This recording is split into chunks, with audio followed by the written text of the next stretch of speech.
जय हिंद दोस्तों। हंसनी अकेडमी के चैनल पर आप लोगों का बहुत बहुत स्वागत है। आज हम 10 अप्रैल से लेकर 13 अप्रैल तक का करंट अफेयर्स देखेंगे, जो आपकी परीक्षाओं के लिए बहुत महत्वपूर्ण है। तो चलिए अब हम लोग करंट अफेयर्स शुरू करते हैं।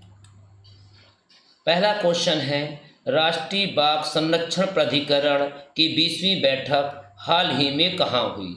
तो इसकी बैठक पक्के बाघ रिजर्व किस राज्य में है? अरुणाचल प्रदेश में। क्वेश्चन ऐसे भी पूछ सकता है, पक्के टाइगर रिजर्व या पक्के बाघ रिजर्व किस राज्य में है? अरुणाचल प्रदेश में। पाकिस्तान के नए प्रधानमंत्री कौन बने हैं? तो शहबाज शरीफ, ये इमरान खान के स्थान पर बने हैं। भारत का पहला मेड इन इंडिया एयरक्राफ्ट का क्या नाम है? तो भारत के पहले मेड इन इंडिया एयरक्राफ्ट का नाम डोर्नियर DO-228 है।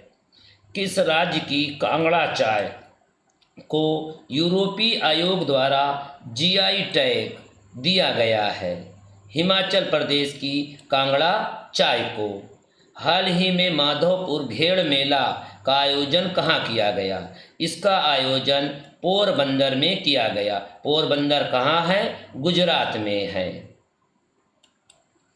फार्मूला रेस कौन सी ऑस्ट्रेलियन ग्रांड प्रिक्स 2022 का विजेता कौन है? Charles Leclerc. एक स्टेशन एक उत्पाद पहल की शुरुआत किसने की? दक्षिण मध्य रेलवे ने।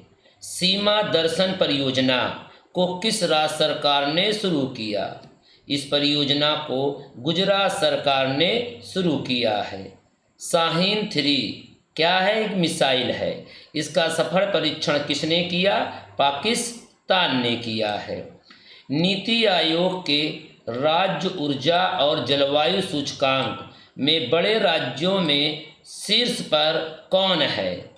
तो नीति आयोग द्वारा यह सूचकांक जारी किया गया है।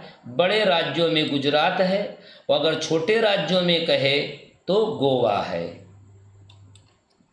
राष्ट्रीय प्रत्यानयन बोर्ड के नए अध्यक्ष किसे बनाया गया है? इस बोर्ड के नए अध्यक्ष डॉक्टर महेश वर्मा को बनाया गया है। राष्ट्रीय सुरक्षित मातृत्व दिवस कब मनाया गया? राष्ट्रीय सुरक्षित मातृत्व दिवस 11 अप्रैल को मनाया गया। अटल इनोवेशन नवाचार मिशन कब तक के लिए सरकार ने बढ़ा दिया गया है? इस मिशन को सरकार ने वर्ष 2023 तक के लिए बढ़ा दिया है। RBI ने वर्ष 2022-23 के लिए महंगाई दर कितने प्रतिशत रहने का अनुमान लगाया है? तो RBI ने महंगाई दर 5.7% रहने का अनुमान लगाया है। केंद्र सरकार ने भारतीय सेना में युवाओं की 3 से 5 साल की भर्ती के लिए कौन सी योजना चलाई है? इसमें भर्ती के लिए केंद्र सरकार ने अग्निपथ भर्ती प्रवेश योजना, इस योजना का नाम क्या है? अग्निपथ भर्ती प्रवेश योजना।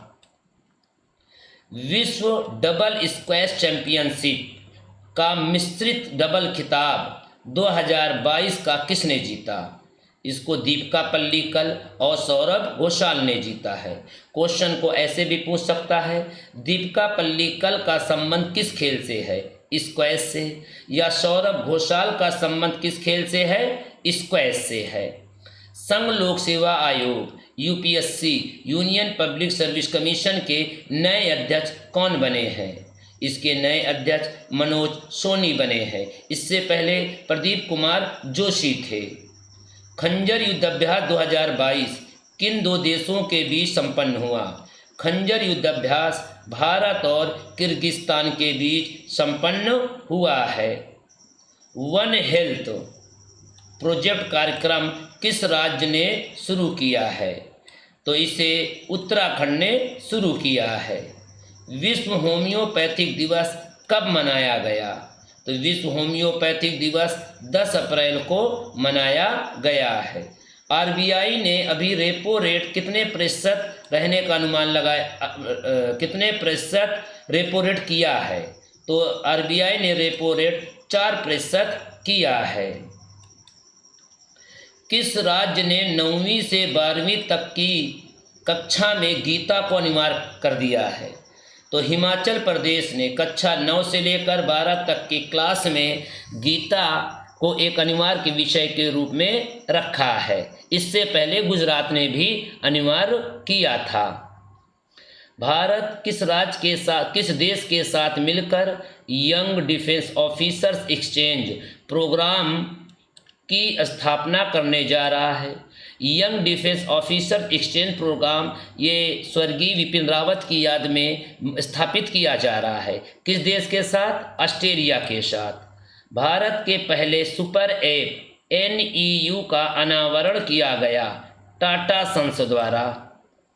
अंतर्राष्ट्रीय बुकर पुरस्कार के लिए चयनित होने वाला पहला हिंदी उपन्यास कौन है? Very important. रेत समाधि हिंदी में, इंग्लिश में बात करें तो टॉम ऑफ सैंड। और इसके लेखक कौन है इस उपन्यास के? गीतांजलि श्री है। चलिए आगे देखते हैं। किसे हाल ही में world press photo of the year 2022 का सम्मान दिया गया?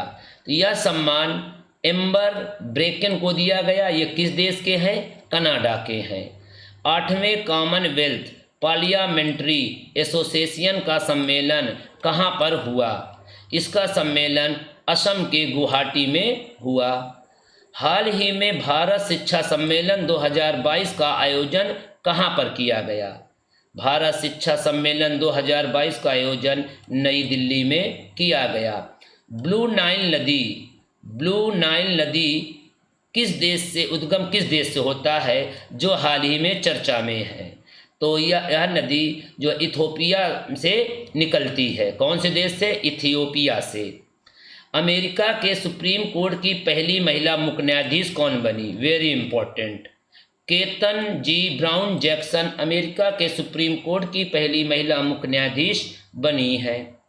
QS वर्ल्ड यूनिवर्सिटी रैंकिंग में प्रथम स्थान किसका है?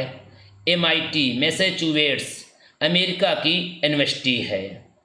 चलिए आगे देखते हैं। अब आगे है आज का प्रश्न। आज का प्रश्न है, हाल ही में संत नामदेव राष्ट्रीय पुरस्कार किसे दिया गया? आपका विकल्प है सत्यपाल मलिक, महाराज कलिंगा, बाबू मोहन, तुकाराम। आप सभी लोगों को इस प्रश्न का उत्तर कमेंट करके ज़रूर बताना है। चलिए आगे देखते हैं। कल के प्रश्न का उत्तर, मैंने पिछले वीडियो में आप लोगों से एक प्रश्न पूछा था कि राजनीतिक पार्टी BJP की स्थापना कब हुई थी? तो सभी लोगों ने आंसर सही दिया था, 6 अप्रैल 1980 को। चलिए आगे बढ़ते हैं हम लोग। भारतीय संविधान का 20वां लेक्चर है। इससे पहले मैं 19 लेक्चर दे चुका हूँ, उसी के आगे की कड़ी है। आकस्मिक निधि की स्थापना कब की गई थी? इसकी स्थापना 1950 में की गई थी। आकस्मिक निधि में कुल कितनी न्यूनतम राशि होनी चाहिए? 50 करोड़ रुपए। आकस्मिक निधि से धन किसकी अनुमति से निकाला जा सकता है? राष्ट्रपति की अनुमति से। भारत की संचित निधि का उल्लेख किस अनुच्छेद में है? तो इस निधि का उल्लेख अनुच्छेद 266 में है। राष्ट्रपति, उपराष्ट्रपति, कैग, न्यायाधीश और सांसदों को वेतन किस निधि से दिया जाता है? इनको वेतन भारत की संचित निधि से दिया जाता है। राज्यपाल को वेतन किस निधि से दिया जाता है? राज्य की संचित निधि। वो भारत की संचित निधि थी, ये राज्य की संचित निधि है। भारत की पहली महिला केंद्रीय मंत्री कौन बनी? अमृता कौर स्वास्थ्य मंत्री बनी थी। भारत की पहली महिला मुख्यमंत्री कौन बनी थी और किस प्रदेश की? सुचेता कृपलानी बनी थी, उत्तर प्रदेश की बनी थी। भारत के पहले शिक्षा मंत्री कौन थे? अबुल कलाम आज़ाद। लोकसभा में अविश्वास प्रस्ताव कौन लाता है? अविश्वास प्रस्ताव लोकसभा के विपक्ष के नेता लाते हैं। अविश्वास प्रस्ताव लाने के लिए कितने सांसदों की जरूरत होती है? अविश्वास प्रस्ताव लाने के लिए 50 सांसदों की जरूरत होती है। उम्मीद करता हूं कि यह वीडियो आप लोगों को ज़रूर पसंद आया होगा। तो मैं आज का वीडियो यहीं पे समाप्त करता हूं। नमस्कार।